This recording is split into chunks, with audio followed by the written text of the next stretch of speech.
नमस्कार दोस्तों मैं आर.के. कुशवाहा। दोस्तों आज की वीडियो में हम आपको बताएंगे कि फाइनल रिपोर्ट और पुलिस रिपोर्ट में अंतर क्या होता है। इसके बाद दोस्तों हम आपको बताएंगे कि प्रोटेस्ट पिटीशन क्या होता है। तो चलिए दोस्तों स्टार्ट करते हैं। वीडियो बहुत इंपॉर्टेंट होने वाला है।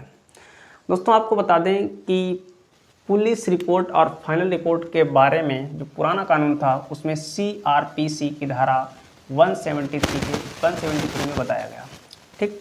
लेकिन 1 जुलाई 2024 से जो नया कानून आया है इसमें फाइनल रिपोर्ट और पुलिस रिपोर्ट के बारे में BNSS की धारा 193 में बताया गया, ठीक। BNSS की धारा 193 में बताया गया, आप ये याद रखें। यानी नए वाले कानून में पुलिस रिपोर्ट और फाइनल रिपोर्ट के बारे में BNSS की धारा 193 के बारे में 193 में बताया गया। अब दोस्तों बात करते हैं फाइनल रिपोर्ट क्या है। फाइनल रिपोर्ट क्या है दोस्तों, इसे शॉर्ट में FR कहते हैं। क्या कहते हैं? FR। और हिंदी में दोस्तों इसे हम कहते हैं अंतिम रिपोर्ट। क्या कहते हैं? अंतिम रिपोर्ट, ठीक। दोस्तों ये कब लगती है अंतिम रिपोर्ट यानी फाइनल रिपोर्ट? दोस्तों आपको बता दें, मान लें कि यदि पुलिस के पास कोई मैटर आया और पुलिस ने उस मैटर की इन्वेस्टिगेशन करने के पश्चात यदि पुलिस को अभियुक्त के खिलाफ कोई साक्ष्य नहीं मिलते हैं जिससे कि मैटर को कंटिन्यू किया जा सके, ठीक। यदि पुलिस को अभियुक्त के खिलाफ कोई साक्ष्य नहीं मिलते हैं तो ऐसे में पुलिस क्या करती है, मजिस्ट्रेट को एक रिपोर्ट पेश करती है जिसे फाइनल रिपोर्ट कहते हैं। क्लियर हो गया होगा? यानी फाइनल रिपोर्ट तभी पुलिस लगाती है कब, जब पुलिस के पास कोई मैटर आता है और मैटर की पुलिस इन्वेस्टिगेशन करती है। इन्वेस्टिगेशन करने के पश्चात यदि पुलिस को अभियुक्त के खिलाफ कोई साक्ष्य नहीं मिलते हैं तो ऐसे में पुलिस मजिस्ट्रेट को फाइनल रिपोर्ट पेश करती है, ठीक। अब दोस्तों बात करते हैं हम पुलिस रिपोर्ट की। किसकी? Police report. उसके बाद दोस्तों हम डिटेल में इनके डिफरेंस यानी अंतर भी बताएंगे, लेकिन थोड़ा हम समझ लें इसके बारे में कि वास्तविकता में है क्या, ठीक। ये क्या है पुलिस रिपोर्ट? दोस्तों यदि मान लें कि पुलिस के पास कोई मैटर आया, पुलिस ने उस मैटर की इन्वेस्टिगेशन की और इन्वेस्टिगेशन करने के पश्चात पुलिस को यदि अभियुक्त के खिलाफ पर्याप्त साक्ष्य मिल जाते हैं, ठीक, तो ऐसे में पुलिस क्या करती है, मजिस्ट्रेट को एक रिपोर्ट पेश करती है जिसे पुलिस रिपोर्ट कहते हैं। जिसे क्या कहते हैं?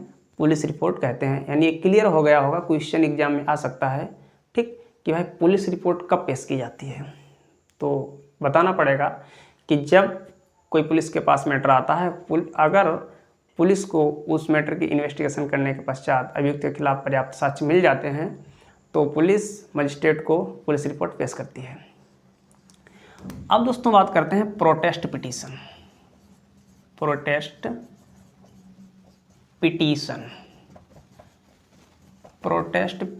ये क्या है? इम्पोर्टेंट है बच्चों, याद रखना। पहले बात तो बच्चों ये याद रखना कि प्रोटेस्ट पिटीशन लागू कब होता है। याद रखना बच्चों, प्रोटेस्ट पिटीशन जो होता है वो FR लगने के बाद ही लागू होती है। फाइनल रिपोर्ट लगने के बाद ही लागू होती है। यानी दोस्तों यदि पुलिस के पास कोई मैटर आता है और पुलिस उस मैटर की इन्वेस्टिगेशन करती है, इन्वेस्टिगेशन करने के पश्चात यदि पुलिस को अभियुक्त के खिलाफ कोई साक्ष्य नहीं मिलते हैं तो पुलिस क्या करती है, मजिस्ट्रेट को FR पेश करती है। और तभी जो विक्टिम होता है, जो पीड़ित होता है,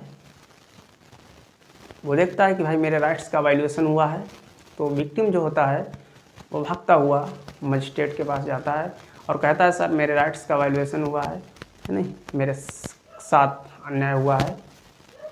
तब मजिस्ट्रेट क्या करता है, पुलिस को दोबारा ये परमिशन देता है कि भाई इस मामले की एडिशनल इन्वेस्टिगेशन की जाए, ठीक। यानी प्रोटेस्ट पिटीशन विक्टिम के दोबारा रिक्वेस्ट करने पर प्रोटेस्ट पिटीशन में ये होता है कि मजिस्ट्रेट क्या करता है, पुलिस को दोबारा उस मामले की जांच करने के लिए परमिशन देता है। और मजिस्ट्रेट कहते हैं भैया इस मामले की दोबारा यानी एडिशनल इन्वेस्टिगेशन की जाए। तो क्लियर हो गया होगा कि जो प्रोटेस्ट पिटीशन होता है वह एफआर लागू होने के बाद ही होता है। ठीक, अब दोस्तों हम आपको इसमें डिटेल में डिफरेंस बताते हैं। तो चलिए स्टार्ट करते हैं। दोस्तों हम पुलिस रिपोर्ट और फाइनल रिपोर्ट में डिटेल में अंतर बताते हैं। चलिए दोस्तों, ये अंतिम रिपोर्ट यानी फाइनल रिपोर्ट और ये दोस्तों है पुलिस रिपोर्ट। ठीक, इसमें दोस्तों क्या है देखिए ध्यान से, एफआर बीएनएसएस की धारा 193 के अंतर्गत पेश की जाती है। तो वहीं दोस्तों पुलिस रिपोर्ट होती है वो भी बीएनएसएस की धारा 193 के अंतर्गत ही पेश की जाती है, हम जैसा कि आपको बता चुके हैं। ठीक, इसमें दोस्तों क्या कहा गया कि पुलिस अधिकारी द्वारा मजिस्ट्रेट को भेजी गई रिपोर्ट पुलिस रिपोर्ट कहलाती है। ठीक, पुलिस अधिकारी द्वारा भेजी गई मजिस्ट्रेट को रिपोर्ट कहलाती है दोस्तों पुलिस रिपोर्ट। फिर दोस्तों इसमें दूसरे पॉइंट में बताया है कि एफआर यानी फाइनल रिपोर्ट अन्वेषण के पश्चात अभियुक्त के विरुद्ध पर्याप्त साक्ष्य न होने पर मजिस्ट्रेट के समक्ष पेश किया जाता है। यानी दोस्तों जैसा कि हमने आपको बताया था, एफआर यानी फाइनल रिपोर्ट, अन्वेषण यानी दोस्तों इन्वेस्टिगेशन। फाइनल रिपोर्ट जो होती है दोस्तों वो इन्वेस्टिगेशन करने के बाद अभियुक्त के खिलाफ पर्याप्त साक्ष्य न मिलने पर पुलिस को पेश की जाती है। ठीक, वहीं दोस्तों बात करेंगे पुलिस रिपोर्ट अभियुक्त के खिलाफ या अभियुक्त के विरुद्ध पर्याप्त साक्ष्य होने पर न्यायालय में पेश किया जाता है। ठीक दोस्तों, यानी पुलिस रिपोर्ट कब पेश की जाती है, जब अभियुक्त के खिलाफ पर्याप्त साक्ष्य मिल जाते हैं। तीसरा पॉइंट है दोस्तों कि एफआर यानी फाइनल रिपोर्ट मजिस्ट्रेट अस्वीकार कर सकता है। दोस्तों जैसा कि हमने बताया, जो फाइनल रिपोर्ट होती है मजिस्ट्रेट उसे अस्वीकार रिजेक्ट भी कर सकता है। ठीक, कब, जब उसे लगता है, जब उसे विक्टिम यानी पीड़ित दोबारा उसके पास जाता है और बताता है अपनी समस्या, प्रोटेस्ट पिटीशन लगाता है पीड़ित, तब इसे दोस्तों मजिस्ट्रेट अस्वीकार कर सकता है और अतिरिक्त यानी एडिशनल इन्वेस्टिगेशन का आदेश दे सकता है, यानी दोबारा इस मामले की जांच की जाए। वहीं दोस्तों मजिस्ट्रेट पुलिस रिपोर्ट को अस्वीकार नहीं कर सकता। दोस्तों मजिस्ट्रेट जो है जो पुलिस रिपोर्ट को अस्वीकार नहीं कर सकता, क्योंकि दोस्तों पुलिस रिपोर्ट तभी लगती है जब मामले में अभियुक्त के खिलाफ पर्याप्त साक्ष्य मिलते हैं। ठीक, अब दोस्तों इसके कुछ और बचे हैं डिफरेंस, वो भी आपको बताते हैं। दोस्तों कुछ 2 डिफरेंस और हैं शेष बचे जो आपको हम बताते हैं। दोस्तों इसमें चौथा जो डिफरेंस है अंतर है, एफआर पर मजिस्ट्रेट संज्ञान नहीं ले सकता।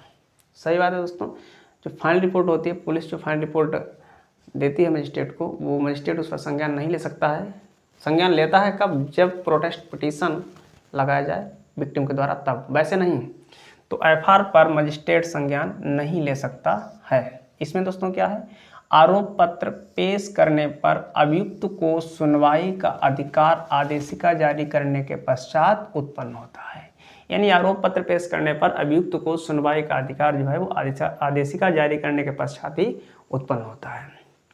पांचवा दोस्तों अंतर है कि परिवादी द्वारा, जो मतलब कंप्लेंट दर्ज कराता है, परिवादी द्वारा एफआर को चुनौती एफआर पेश किए जाने पर दिया जा सकता है। यानी दोस्तों परिवादी क्या है, जो कंप्लेंट पुलिस को देता है, ठीक, उसे हम परिवादी कहेंगे। तो परिवादी जो होता है वो एफआर को तभी चुनौती देता है जब पुलिस एफआर पेश कर देती है मजिस्ट्रेट के पास कि भाई इस मामले में अभियुक्त के खिलाफ कोई पर्याप्त साक्ष्य नहीं है। तो जो परिवादी होता है, जो कंप्लेंट दर्ज कराता है, वो का नाम एफआर को चुनौती दे सकता है, कह सकता है भाई ऐसा नहीं है, ठीक, मामले की दोबारा जांच की जाए, एफआर ये गलत है, एफआर को गलत बताने लगता है, तो इसे चुनौती देना कहेंगे। इसमें एक मजिस्ट्रेट आरोप पत्र पर संज्ञान ले सकता है। वास्तविकता में सही है, मजिस्ट्रेट आरोप पत्र पर संज्ञान ले सकता है। तो दोस्तों आज के लिए इतना ही। वीडियो बहुत इंपॉर्टेंट है और दोस्तों वीडियो अच्छी लगे तो प्लीज़ वीडियो को लाइक करें, ज़्यादा से ज़्यादा शेयर करें और ऐसी ही वीडियो, ऐसी नॉलेजेबल वीडियो पाने के लिए चैनल को तुरंत सब्सक्राइब करें। Thanks for watching.